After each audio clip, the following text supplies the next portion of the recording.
Pemirsa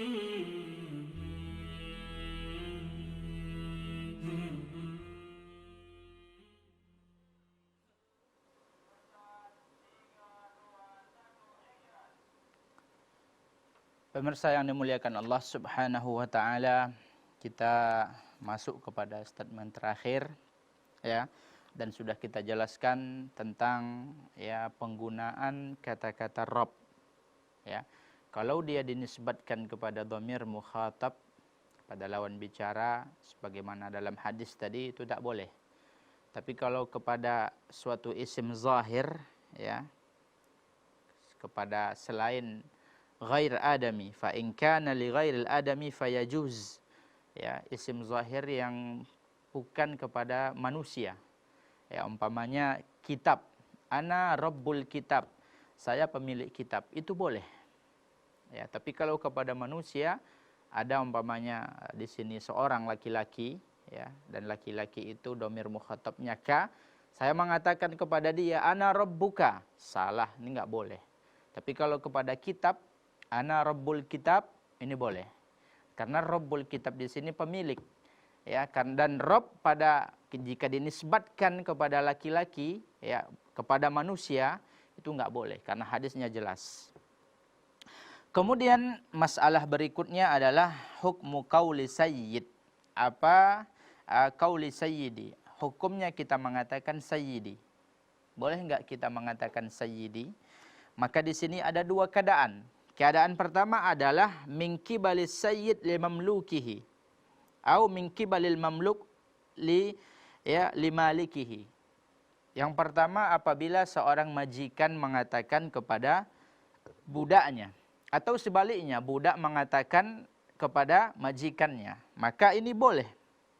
Karena ini opsi yang diberikan oleh Rasulullah.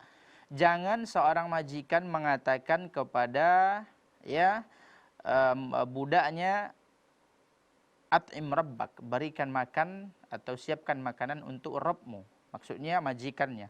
Wal yakul sayyidi, dan hendaklah dia mengatakan sayyidi. Hendaklah budak tadi ya mengatakan untuk penyebutan, ya, menyebut majikannya tadi sayyid. Ya, boleh dia katakan sayyidi. Ini yang disuruh oleh Rasulullah. Jadi apabila kata-kata sayyidi ini diucapkan oleh seorang majikan kepada budaknya, umpamanya ya, saya mengatakan saya posisinya sebagai majikan, kemudian saya katakan ya kepada budak saya, ana sayyiduka, saya ini adalah tuan kamu ya, maka ini boleh. Maka ini boleh. Anak saya katakan umpamanya kepada budak saya ana sayyiduka, ati'ni, ya, taatlah kepadaku karena aku adalah tuan kamu, sayyid, boleh ya. Atau dikatakan oleh budak kepada majikannya, ya, kebalikannya, itu juga boleh. Umpamanya seorang budak mengatakan kepada majikannya, anta sayyidi, engkau adalah tuanku, maka ini boleh. Karena ini opsi yang diberikan, oleh Rasulullah dalam hadis. Ini keadaan yang pertama.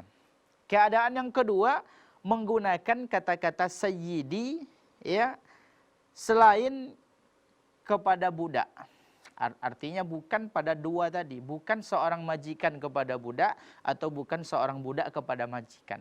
Umpamanya biasa ya, saya umpamanya kepada kepada guru saya atau kepada senior saya mengatakan anta sayyidi. Ya, boleh enggak kata-kata ini digunakan atau tidak? Ya, atau kepada orang yang lebih tua, ya sayyidi, anta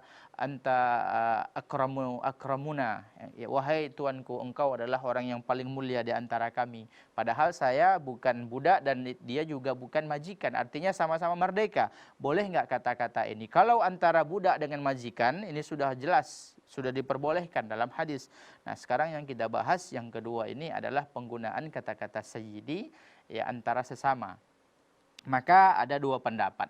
Pendapat pertama mengatakan al-man'u min dzalik, yaitu ini dilarang. Ini dilarang karena ada hadis Rasulullah sallallahu alaihi wasallam, ada hadis ya yang diriwayatkan oleh Imam Ahmad dalam musnadnya, Rasulullah mengingkari orang yang mengatakan ya sayyiduna. Ketika ada seorang sahabat mengatakan, ya Rasulullah anta sayyiduna, ya Rasulullah engkau adalah tuan kami, maka Rasulullah mengatakan as-sayyid Allah, ya, sayyid itu adalah Allah. Dan hadis ini riwayat Imam Ahmad. Nah, jadi mereka mengatakan ya ini dilarang. Pendapat kedua, ya, ini diperbolehkan. Ini diperbolehkan. Dan mereka berdalil dengan hadis Rasulullah sallallahu alaihi wasallam yang dikeluarkan oleh Imam Bukhari, dan hadisnya lebih sahih. Ya, hadisnya lebih sahih daripada hadis pertama. Mereka berdalil dengan hal tersebut, dengan hadis ini, yaitu ketika Rasulullah sallallahu alaihi wasallam bersabda atau berkata kepada seorang Ansar, yaitu Sa'ad bin Mu'az, ya, kumu ila sayyidikum, berdirilah kalian kepada tuan paduka kalian. Jadi Rasulullah mengatakan, menisbatkan kata-kata sayyid kepada Mu'az, ya, kepada Mu'az. Berarti ini menunjukkan ya bolehnya kita mengatakan hal tersebut. Ya, dan ini pendapat yang lebih kuat wallahu alam dalam masalah ini. Kemudian bagaimana ya menggunakan kata-kata Gusti, ya, kata-kata Gusti kepada selain Allah. Maka dilihat ya, kalau kata Gusti tersebut dilihat maknanya.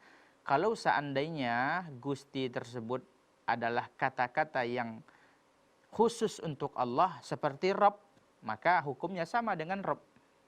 Ya, akan tetapi kalau seandainya dia tidak demikian, ya, bukan khusus untuk pengagungan kepada Allah, boleh ya secara adat atau secara uruf, secara kebiasaan, ya bisa dia bukan khusus kepada Allah Subhanahu wa taala. Seperti umpamanya ya ketika kita mengatakan tuan, ya, sayyid, seperti sayyid. Sayyid ini kan bukan hanya kepada Allah saja. Buktinya Rasulullah mengatakan sayyid kepada Sa'ad bin Mu'az, kepada seorang Ansar. Maka ya dilihat, apabila dia tersebut khusus kepada Allah seperti kata-kata Rabb, maka enggak boleh dinisbatkan kepada selain Allah. Ya.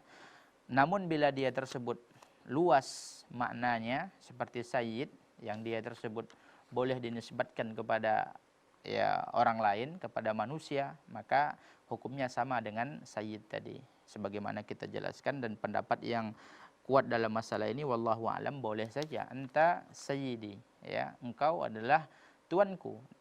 Kalau dikatakan oleh budak kepada majikannya tentunya boleh, tapi kalau dikatakan oleh seorang orang yang sama merdeka, ya, yang mengatakan merdeka, yang dikatakan kepadanya merdeka, itu tidak masalah. Wallahu alam.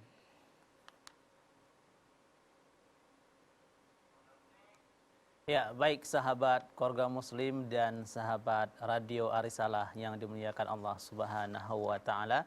Sudah kita dengar bersama-sama bahwasanya dalam penggunaan kata abdun dan rob ini kita harus berhati-hati, jangan sempat tujuan kita walaupun hanya memanggil mungkin pembantu, ya, atau seorang pembantu memanggil majikan. Nah, ini tidak boleh memakai kata ya abdi atau ya rabbi. Nah, ini khusus kepada Allah Subhanahu wa taala, dan abdi ini khusus dari Allah kepada hambanya. Baik, sahabat program saya, mudah-mudahan apa yang kita dengar dari Ustadz Ali Masnun hari ini bermanfaat sekali, dan tetap kita harus terus belajar tentang tauhid untuk memperbaiki tauhid kita dan menjaga tauhid kita, sehingga mudah-mudahan kita kelak selamat ketika menghadapi syarakatul maut dan kita masuk ke surga Allah Subhanahu wa taala. Amin ya rabbal alamin. Dan insyaallah kita akan berjumpa pada episode berikutnya, dan akhirnya saya Daruslian pamit undur diri. Assalamualaikum warahmatullahi wabarakatuh.